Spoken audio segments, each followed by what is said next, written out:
व्यवस्थापन समितिका अध्यक्षज्यू, यस कार्यक्रममा उपस्थित हुनुभएका यस जिल्लाका नेकपाका नेता तथा पूर्व मन्त्री गणेशमान पुन्ज्यू, तपाईहरूले निर्वाचित गर्नुभएका प्रतिनिधि सभाका सदस्य माननीय कमला रोकाज्यू, त्यसैगरी प्रदेश सभाका माननीय सदस्य सुइता साखेज्यू, प्रदेश सभाका माननीय सदस्यज्यू लगायत यहाँ उपस्थित हुनुभएका राजनीतिक दलका नेता साथीहरू, गाउँ प्रकारको योगदान गर्नुभएको छ, त्यसको जति प्रशंसा गरे पनि कम हुन्छ।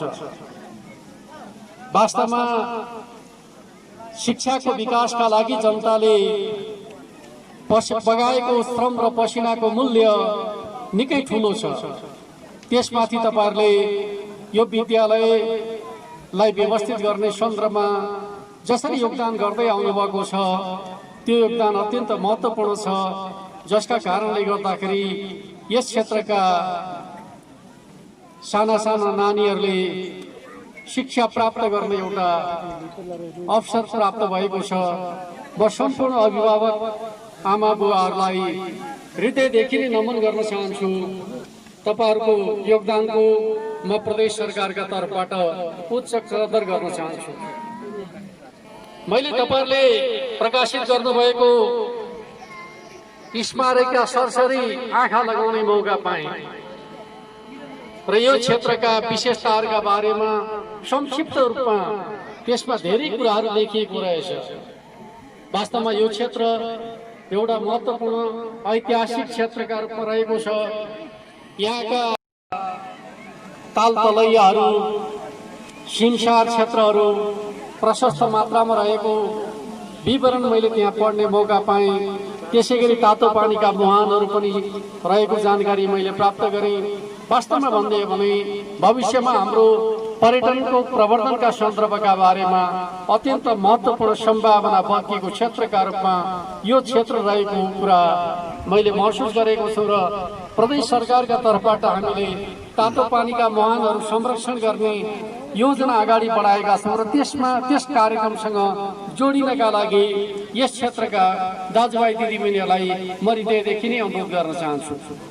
अर्कोतर्फ हामीले स्वाभाविक रूपमा ढोरपाटन शिकार आरक्षण क्षेत्रको एउटा महत्त्वपूर्ण बिन्दुका रूपमा रहेको यो क्षेत्र जसरी लाभान्वित हुनुपर्ने हो, हुन नसकिरहेको कुरा सुन्दाखेरि हामीले नेपाल सरकारसँग हामीले छलफल गरिरहेका छौँ। ढोरपाटन शिकार आरक्षण क्षेत्रलाई यो पालिकासँग कसरी जोड्न सकिन्छ, यसको गेटवेका रूपमा कसरी निर्माण गर्न सकिन्छ भन्ने सन्दर्भमा पनि हामीले सोच बनाइरहेका छौँ र केन्द्र सरकारसँग प्रदेश सरकारले छलफल चलाइरहेको छ र निकट भविष्यमा हामीले ढोरपाटन शिकार आरक्षण क्षेत्रको पूर्वी रूपम खण्डलाई आफ्नै एउटा पर्यटकीय गन्तव्यका रूपमा विकास गर्ने प्रदेश सरकारको सोच रहेको कुरा पनि म तपाईहरुका बीचमा जानकारी गराउन चाहन्छु। अर्कोतर्फ स्वाभाविक रूपमा सम्भावनाहरू के छन् भन्ने विषयमा छलफल चलाइरहेका छौँ। सडक मार्ग जो निर्माणको प्रक्रियामा निकै पछाडि परेको छ, त्यसलाई कसरी अगाडि बढाउन सकिन्छ र एक प्रकारले भन्दाखेरि डोल्पा जिल्लासँग लुम्बिनीलाई जोड्ने हिसाबले अथवा चीनलाई लुम्बिनीसँग जोड्ने एउटा मार्गका रूपमा यसलाई विकास गर्ने सन्दर्भमा पनि सोच्न सकिन्छ भन्ने हिसाबले पनि हामीले अध्ययन गर्नु आवश्यक ठानेका छौँ। त्यो हिसाबले पनि हामी अगाडि बढ्नेछौँ भन्ने कुरा म तपाईहरुका बीचमा राख्न चाहन्छु। हाम्रो प्रदेशको एकमात्र हिमाली जिल्लाका रूपमा पूर्वी रूकुम रहेको छ र त्यसको पनि यो सुदूर आउने कुराका सन्दर्भका बारेमा हाम्रा परम्परागत खेतीपातीका तरिकाहरूलाई हामीले परिवर्तन ल्याउन खोजेका छौँ। कृषिको आधुनिकीकरण, व्यावसायीकरण र बजारीकरण हाम्रो प्राथमिकताको विषय बनेको छ। त्यो विषयमा तपाईहरुलाई जोड्नका लागि प्रदेश सरकार तयार छ। पालिकाका माध्यमबाट तपाईहरु प्रदेश सरकारसँग जोडिनुस्, हाम्रो आग्रह यो रहेको छ। यो क्षेत्र स्वाभाविक रूपमा पशुपालनको एउटा सम्भावित क्षेत्रका रूपमा रहेको छ। पशुपालनको क्षेत्रलाई कसरी प्रवर्धन गर्न सकिन्छ, हामी प्रदेश सरकार त्यो दिशामा काम गर्नका लागि तयार छौँ। अहिले प्रदेश सरकारले मिसन कार्यक्रमका रूपमा अगाडि बढाउन खोजिरहेका सन्दर्भका बारेमा यस क्षेत्रका बासिन्दाहरूलाई कसरी जोड्न सकिन्छ भन्ने विषयमा पनि हामी छलफल चलाउनेछौँ र त्यसका आधारमा हामी अगाडि बढ्नेछौँ भन्ने कुरा पनि म तपाईँहरूका बीचमा राख्न चाहन्छु। अर्कोतर्फ स्वाभाविक रूपमा यो क्षेत्रका दाजुभाइ दिदीबहिनीहरू परम्परादेखि नै घरेलु शिल्प व्यवसायमा संलग्न हुनुहुन्छ। हामी आइसकेपछि यहाँका दिदीबहिनीहरूले आफैले बुनेका खादाहरू लगाइदिनु भयो। अन्यत्र जाँदाखेरि चाहिँ बजारबाट किनेका खादाहरू हामी लगाउने गर्छौँ, तर यहाँ आउँदाखेरि खुसीको कुरा भन्नुपर्छ, यहाँ दिदीबहिनीहरूले आफैले बुनेका खादाहरू हामी लगाइराखेका छौँ। त्यसै गरी म राडी पाखी देखिराखेका छु, यही ठाउँका दाजुभाइ दिदीबहिनीहरूले मेहनत गरेर बुन्ने गर्नुहुन्छ। यी चिजहरूलाई कसरी बजारीकरण गर्न सकिन्छ, यो प्रदेश सरकारको चासोको विषय हो। र म तपाईँहरूसँग के अनुरोध गर्न चाहन्छु भन्दाखेरि प्रदेश सरकारले आयोजना गर्ने विभिन्न महोत्सवहरूमा तपाईँहरू यो ठाउँबाट आफ्ना उत्पादन लिएर जान चाहनुहुन्छ भने ती ठाउँहरूमा निःशुल्क रूपमा तपाईँहरूको उत्पादनहरू बिक्री गर्ने प्रबन्ध प्रदेश सरकारका तर्फबाट हामी मिलाउन तयार छौँ, ताकि तपाईँहरूलाई आफ्ना उत्पादनहरू बिक्री गर्नका लागि कुनै प्रकारको समस्या बेहोर्नु नपरोस्, त्यो हिसाबले हामी काम गर्न तयार छौँ। अर्कोतर्फ तपाईँहरूले जुन प्रकारका परम्परागत हिसाबले तानबाट बुन्ने खालको काम गर्दै आउनुभएको छ, त्यसलाई विकसित गर्ने कुराका सन्दर्भका बारेमा, आधुनिक प्रविधिको प्रयोग गर्ने कुराका सन्दर्भका बारेमा, धागोलाई मसिनो बनाउने कुराका सन्दर्भका बारेमा नयाँ प्रविधि सिक्नका लागि र प्रयोग गर्नका लागि तपाईँहरूले योजना बनाउनुहोस्। गाउँपालिकाका तर्फबाट योजना बनाउनुहोस्। प्रदेश सरकारसँग कार्यक्रम छ, त्यो कार्यक्रमसँग जोडिएर चाहिँ तपाईँहरूको परम्परागत शिल्प व्यवसायलाई आधुनिकरण गर्ने खालको काम गर्नुभयो भने तपाईँहरूको यो ठाउँ आफैमा सम्पन्न ठाउँका रूपमा रूपान्तरित हुन सक्छ भन्ने मलाई लाग्छ। त्यो हिसाबले तपाईँहरू अगाडि बढ्नुहुनेछ, प्रदेश सरकार सहयोग गर्नका लागि तयार छ भन्ने कुरा पनि म तपाईँहरूका बीचमा राख्न चाहन्छु। खास गरी यहाँका अगुवाहरूले पटक पटक भन्ने गर्नुहुन्छ, हामीले स्याउ उत्पादन गर्न सुरु गर्यौं तर स्याउको बजार पाइरहेका छैनौं। म तपाईहरुसँग के कुराको अनुरोध गर्न चाहन्छु भन्दाखेरि स्याउको उत्पादन गर्ने र स्याउको बजारीकरण गर्ने प्रक्रियाका सन्दर्भका बारेमा प्रदेश सरकारका तर्फबाट गर्नुपर्ने सहयोगको ठोस प्रस्ताव तपाईले लिएर आउनुहोस्। जस्तो कि सिजनमा स्याउ फल्छ, जति बेला फल्छ सबैतिर फल्छ, बिक्री कम हुन्छ, लामो समयसम्म राख्न गाह्रो हुन्छ। लामो समयसम्म राख्नका लागि तपाईहरुले आफ्नै ठाउँमा शीत भण्डार निर्माण गर्न चाहनुहुन्छ भने शीत भण्डार निर्माणका लागि प्रदेश सरकार सहयोग गर्न तयार छ। शीत भण्डारमा स्याउ राख्नुभयो भने लामो समयसम्म रहन्छ। म तपाईहरुलाई के अनुरोध गर्छु भन्दाखेरि गाउँपालिकाका तर्फबाट तपाईहरुले प्रस्ताव पठाउनुस्, यो ठाउँमा शीत भण्डार निर्माण गरेर लामो समयसम्म स्याउलाई सुरक्षित राख्न सकियो भने जति बेला बजारमा मूल्य बढ्छ त्यति बेला तपाईहरुको स्याउ पठाउन सकिन्छ। त्यो हिसाबले पनि काम गर्न सकिन्छ। त्यो योजना पनि बनाउनका लागि म अनुरोध गर्न चाहन्छु। अर्कोतर्फ स्याउको ढुवानीका लागि मैले सुने स्याउको ढुवानी गर्ने सन्दर्भमा एक प्रकारले भन्ने भने ढुवानी गर्दाखेरि तपाईहरुका स्याउहरुमा दाग लागेर चाहिँ बिक्री हुन छोड्छन् र कुहिन्छन् भन्ने खालको समस्या रहेको कुरा मैले सुनेको छु। त्यो स्याउ ढुवानी गर्ने सन्दर्भमा नकुहिने ढंगले प्याकेजिङ गर्ने सिस्टम बनिसकेको छ।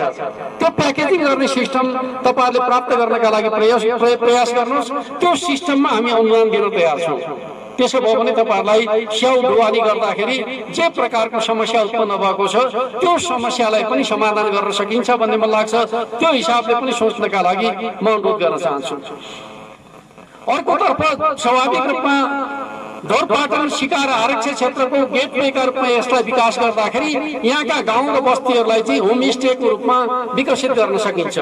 हाम्रा गाउँ र बस्तीहरूलाई पर्यटकहरूको चाहिँ एउटा महत्त्वपूर्ण गन्तव्यका रूपमा विकास गर्न सकिन्छ। त्यस्ता सम्भाव्य ठाउँहरू तपाईहरुले पहिचान गर्नुहोस् र ती ठाउँहरूमा होमस्टेको विकास गर्नका लागि प्रदेश सरकारसँग तपाईहरुले प्रस्ताव प्रस्तुत गर्नुहोस्। अहिले प्रदेश सरकारले प्रस्ताव माग गरिरहेको छ। कहाँ होमस्टेको सम्भावना छ तपाईहरु प्रस्ताव पठाउनुस् भनेको छ। त्यो प्रस्ताव तपाईहरुले पठाउनु भयो भने हामी त्यो कार्यक्रममा जोडिन चाहन्छौं। हाम्रो उद्देश्य भनेको जनताको जीवन स्तरमा परिवर्तन ल्याउने हो। केन्द्र सरकारले भनेको छ समृद्ध नेपाल सुखी नेपाली। देश समृद्ध नभइकन जनता सुखी हुन सक्दैन, जनता सुखी नभइकन देश समृद्ध भएको मानिँदैन। त्यसैगरी प्रदेश सरकार जनता दुखी भयो भने जतिसुकै धनी भए पनि केही अर्थ हुँदैन। प्रदेश जनताको जीवनमा खुशाली ल्याउने कुरा प्रदेश सरकारको प्राथमिकताको विषय हो। हामी त्यो हिसाबले अगाडि बढ्ने प्रयास गरिरहेका छौँ भन्ने खालको कुरा पनि म तपाईहरुका बीचमा राख्न चाहन्छु।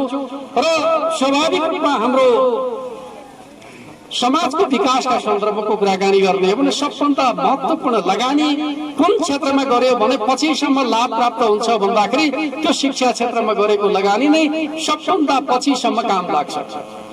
तपाई धन कमाउनुहोस्, नाश हुन सक्छ, चोरी हुन सक्छ, तर तपाईले आफ्नो छोराछोरीहरूलाई शिक्षा दिनुभयो भने त्यो शिक्षाले उनीहरूलाई शिर उठाएर हिँड्न सक्ने बनाउँछ। कसैका सामु निहुरनु पर्दैन। जति राम्रो शिक्षा दिन सक्यो मान्छे त्यति सक्षम हुन्छ। त्यस अर्थमा तपाईहरुले यस विद्यालयका माध्यमबाट आफ्ना छोराछोरीको भविष्यका सन्दर्भमा जुन प्रकारको सोच बनाउनु भएको छ त्यसको म उच्च प्रशंसा गर्न चाहन्छु। र तपाईहरुकै मेहनतले, तपाईहरुकै लगानीले आज यस प्रकारको भव्य स्वर्ण जयन्ती मनाउन तपाईहरु सफल हुनु भएको छ। र म के ठान्छु भन्दाखेरि यो विद्यालयले अझ ज्यादा प्रगति गर्दै जानुपर्छ। अघि हाम्रो प्रधानमन्त्रीज्यूले भन्नुभयो हामीले माग पत्र प्रस्तुत गरेका छौं, समय अभावका कारणले पढ्न पाइएन भन्नुभयो।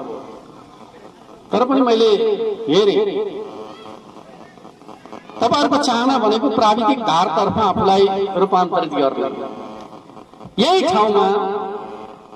यो ठाउँका बालबालिकाहरूलाई प्राविधिक शिक्षाको अवसर प्रदान गर्ने तपाईहरुको चाहना छ। त्यो तपाईहरुको चाहनामा प्रदेश सरकार सहयोगी गर्न तयार छ। त्यस अर्थमा म तपाईहरुसँग के भन्न चाहन्छु भन्दाखेरि तपाईहरुले जे मेहनत गर्नुभएको छ, मैले तपाईहरुका बीचमा आएर जे कुराको अनुभूति गरेको छु त्यो अनुभूतिले स्वाभाविक रूपमा के विश्वास पलाएको छ भन्दाखेरि तपाईहरुलाई जिम्मा दियो भने तपाईहरुले त्यसलाई सार्थक र सफल बनाउनुहुन्छ। त्यो विश्वास मैले राखेको छु। त्यस अर्थमा प्रदेश सरकार तपाईहरुको साथमा छ। तपाईहरुको साथमा यो विद्यालयको स्तर वृद्धिका सन्दर्भका बारेमा तपाईहरुले गर्ने प्रयासमा प्रदेश सरकार सहयोगी रहनेछ भन्ने कुरा म राख्न चाहन्छु। यति बेला हामी मुलुकमा एउटा ठूलो परिवर्तन पछाडि संघीय लोकतान्त्रिक गणतन्त्रमा प्रवेश गरेका छौं। स्वाभाविक रूपमा संघीय लोकतान्त्रिक गणतन्त्र जनताको जीवन स्तरमा परिवर्तन ल्याउनको उद्देश्यका साथ स्थापना भएको। जनताको घरदैलोमा शासन व्यवस्था लैजाने प्रयासका रूपमा हामीले संघीयतालाई अवलम्बन गरेका छौं। त्यस अर्थमा प्रदेश सरकार सदैव जनताको साथमा, जनताको सहयोगी बन्न तयार छ। हामी शासक होइन, जनताका सेवक बन्न चाहन्छौं। जनताको जीवन स्तरमा परिवर्तन ल्याउने कुरा हाम्रो लक्ष्य हो। छोटो अवधिमा प्रदेश सरकारले आफ्ना कामका माध्यमबाट त्यो दिशामा सार्थक हस्तक्षेप गरेको छ। हामीले अत्यन्त छोटो अवधिमा प्रदेशको आवधिक योजना बनाएका छौं र यो प्रदेशको विकास कसरी हुन्छ भन्ने कुराको एउटा दूरदृष्टि तयार गरेका छौं। हामीले हाम्रो विकासको प्राथमिक क्षेत्र कृषि क्षेत्र हो। कृषिको विकास गरिएन भने जनताको जीवन स्तर परिवर्तन हुन सक्दैन भन्ने मान्यताका आधारमा अगाडि बढ्न खोजेका छौं। हामीले दोस्रो क्षेत्रका रूपमा औद्योगिक क्रियाकलापको विकास, उद्यमशीलताको विकासलाई हाम्रो प्राथमिकताको दोस्रो क्षेत्रका रूपमा अगाडि बढाएका छौं। र तपाईहरुको गाउँपालिकाभित्र र खास गरी यस क्षेत्रमा जुन प्रकारको परम्परागत शिल्प व्यवसाय छ यसलाई हामी प्रवर्धन गर्न चाहन्छौं र हामीले तेस्रो प्रदेशको समृद्धिको आधारका रूपमा पर्यटनलाई लिएका छौं र हाम्रो प्रदेशको एउटा सम्भावना बोकेको पर्यटकीय गन्तव्यका रूपमा ढोरपाटन शिकार आरक्ष क्षेत्र हो। यद्यपि त्यसको 2/3 हामीसँग छ तर त्यसको नाम अन्यत्रै छ। हामी त्यसको केन्द्रका रूपमा पुथा उत्तर गंगा गाउँपालिकालाई निर्माण गर्न चाहन्छौं ताकि त्यसको लाभ प्रदेशको श्रेय जहाँका जनताको सबभन्दा ठुलो योगदान छ त्यसैले पाउनुपर्छ।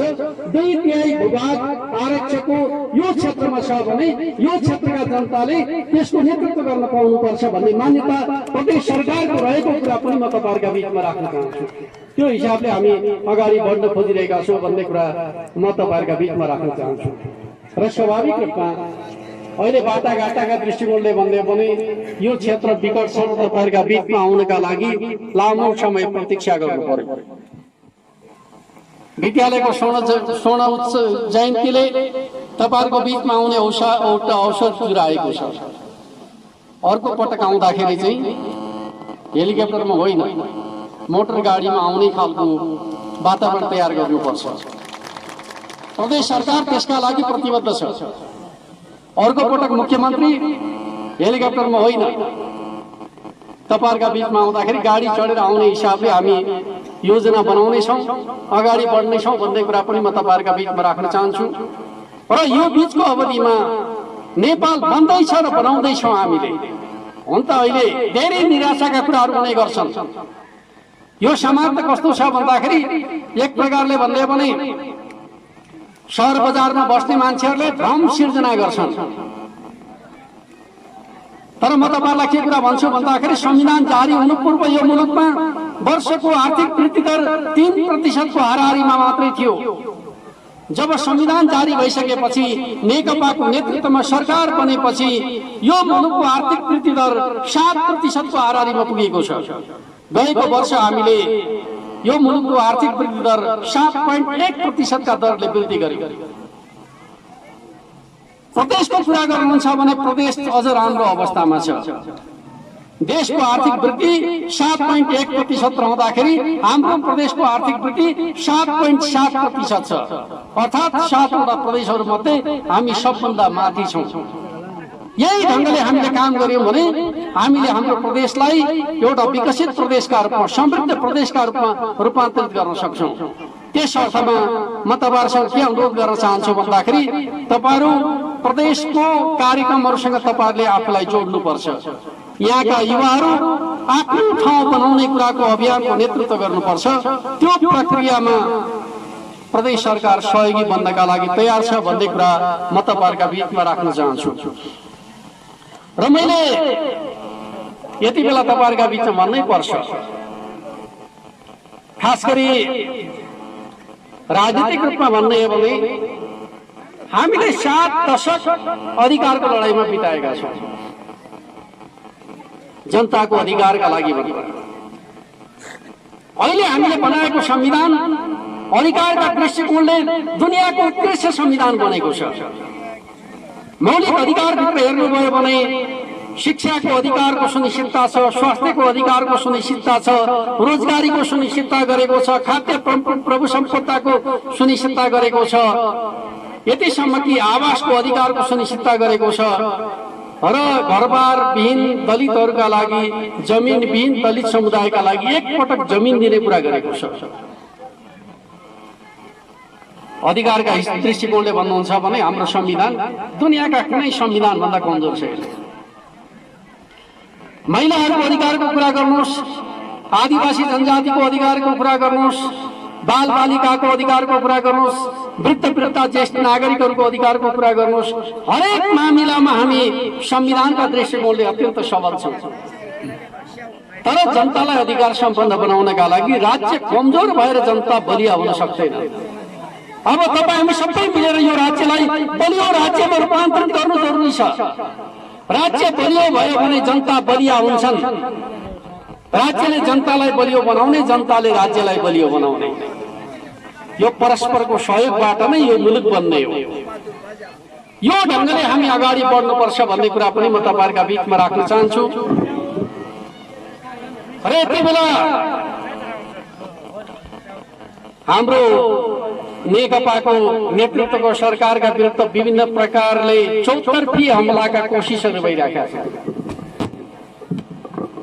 तपाईले सदैव कम्युनिस्ट आन्दोलनलाई माया गर्दै आउनुभएको छ। यति दूरदराज विकट क्षेत्रमा रहेर पनि कम्युनिस्ट पार्टी प्रति तपाईले जुन प्रकारको श्रद्धा र विश्वास प्रकट गर्नुभएको छ, म तपाईहरु सबैलाई पार्टीको तर्फबाट र हाम्रो पार्टीको संसदीय दलको नेताको हैसियतमा तपाईहरुप्रति आभार व्यक्त गर्न चाहन्छु, धन्यवाद दिन चाहन्छु। तपाईले जुन प्रकारको विश्वास हामीलाई गर्नुभएको छ त्यो विश्वासमा हामी खरो साबित हुनेछौँ। हामीले भनेका छौँ अव्यवस्थित बसोबासलाई हामी व्यवस्थित गर्नेछौँ, यो मुलुकमा सबै प्रकारका सुकुम्बासीहरूलाई समस्या समाधान गर्नेछौँ भन्ने खालको कुरा यहाँ राख्न चाहन्छु।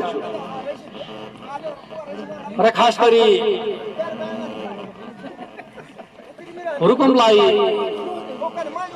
हिमाली जिल्लाका रूपमा सूचीकरण त गरियो, हिमाली जिल्लाका रूपमा व्यवहार भएको छैन भन्ने कुरा राष्ट्र सेवक कर्मचारीहरू र धेरैको गुनासो सुन्छु मैले। र स्वाभाविक रूपमा प्रदेश सरकारको तर्फबाट यो जिल्लालाई हिमाली जिल्लाका रूपमा मान्यता दिइसकेपछि त्यस अनुसारको सुविधा प्रदान गर्ने कुराका सन्दर्भमा प्रदेश सरकारले भूमिका खेल्नेछ भन्ने खालको कुरा पनि म यहाँ उल्लेख गर्न चाहन्छु। र मैले तपाईहरुका बीचमा भन्नै पर्छ, हामीले आउने 3 वर्ष तपाईहरुले दिएको जनादेशको एउटा महत्त्वपूर्ण वर्ष छ। यो 3 वर्षभित्र नेपाल विकास र समृद्धिको बाटोमा अगाडि बढ्यो भन्ने कुराको विश्वास हर कोहीले गर्न सक्ने गरी कुराले होइन कामले प्रमाणित गर्न चाहन्छु। अहिले आलोचना गर्नेहरू पनि प्रशंसा गर्न सुरु गर्नेछन्, त्यो हिसाबले हामी काम गर्दैछौँ, काम गर्नेछौँ। म तपाईहरुका बीचमा यो प्रतिबद्धता जाहेर गर्न चाहन्छु। र यो स्वर्ण जयन्तीका उपलक्ष्यमा यो पुथा हिमालय मावि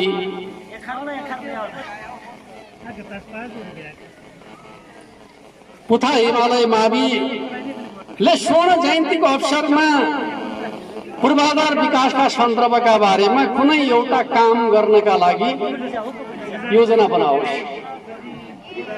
तपाईहरु के गर्न चाहनु? स्वर्ण जयन्तीको एउटा सिम्बोलका रूपमा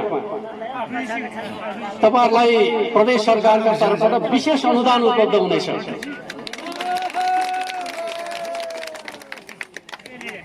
म तपाईहरुलाई त्यो प्रतिबद्धता दिलाउन चाहन्छु र त्यो ढिलो हुने छैन। म यहाँबाट फर्केको यही महिनाभित्र तपाईहरुका लागि विशेष अनुदान घोषणा गर्नेछु। त्यसका माध्यमबाट तपाईहरुले आफ्नो यो स्वर्ण जयन्ती समारोहलाई पछिसम्मका लागि सम्झिरहने यो ठाउँका जनताको मेहनतको एउटा सिम्बलको रूपमा चिनारीका रूपमा त्यसलाई चिनाउने हिसाबले एउटा कुनै सभा, बहुद्देश्य भवन वा भौतिक संरचना कुनै बनाउने खालको कुराका सन्दर्भमा योजना बनाउनुहोस्, त्यसमा प्रदेश सरकार सहयोगी रहनेछ भन्ने कुरा तपाईहरुका बीचमा राख्दै स्वर्ण जयन्तीका उपलक्ष्यमा एकपटक म सबैलाई र विशेष गरी यस क्षेत्रका सम्पूर्ण दाजुभाइ दिदीबहिनीहरू जसको मेहनतले यो विद्यालयले यो श्रीवृद्धि हासिल गरेको छ, सबभन्दा पहिले त म तपाईहरु सबैलाई बधाई भन्न चाहन्छु। तपाईहरुले सहयोग नगरेको भए यो विद्यालय यो ठाउँमा आउने नै थिएन। त्यसपछि म यो विद्यालयका शिक्षक परिवारहरू जसले विगतमा पढाउनु भयो र अहिले पनि पढाउँदै हुनुहुन्छ सबैलाई, हिजो पढाउनेहरूको पनि योगदान छ, अहिले पढाउनेहरूको पनि योगदान छ, सबैलाई यो स्वर्ण जयन्तीको अवसरमा धेरै धेरै बधाई भन्न चाहन्छु। र यो विद्यालयबाट शिक्षा आर्जन गरेर समाजका विभिन्न क्षेत्रहरूमा पुग्नुभएका पूर्व विद्यार्थीहरू सबैलाई स्वर्ण जयन्तीको उपलक्ष्यमा सम्झन चाहन्छु र उहाँहरू सबैलाई सम्मान गर्न चाहन्छु। र अहिले पढिरहनु भएका भाइ बहिनीहरू जसले यहाँ आफ्ना कलाहरू पनि देखाउनु भएको छ, परेड खेल्नु भएको छ र अत्यन्त उत्साहका साथ हामीलाई स्वागत गर्नु भएको छ। सबै भाइ बहिनीहरूले यो स्वर्ण जयन्तीको उपलक्ष्यमा राम्रो पढ्ने अठोट गर्नुहोस्, सङ्कल्प गर्नुहोस्। म तपाईँहरू सबैको उज्जवल भविष्यको शुभकामना दिन चाहन्छु र आउने वर्ष यो विद्यालयले आफ्नो रिजल्ट अझ ज्यादा राम्रो गर्नेछ, नमुना विद्यालयका रूपमा स्थापित हुनेछ, यो शुभकामना म तपाईँहरूलाई दिन चाहन्छु। र यही शुभेच्छाका साथ यो भव्य समारोहको आयोजना गर्नुभएको, लामो समयसम्म प्रतीक्षा गर्नुभएको सम्पूर्ण दाजुभाइ दिदीबहिनीहरूलाई आफ्नो तर्फबाट, प्रदेश सरकारको तर्फबाट र हामीसँग सँगै आउनुहुने सम्पूर्ण जनप्रतिनिधिहरू र पार्टीका नेता साथीहरूको तर्फबाट हार्दिक धन्यवाद भन्दै म आफ्नो भनाइलाई यहाँ अन्त्य गर्न चाहन्छु। हवस् त, धन्यवाद, अभिवादन।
धन्यवाद नृत्य प्रस्तुत गर्नुहुने सम्पूर्ण भाइ बहिनीहरूलाई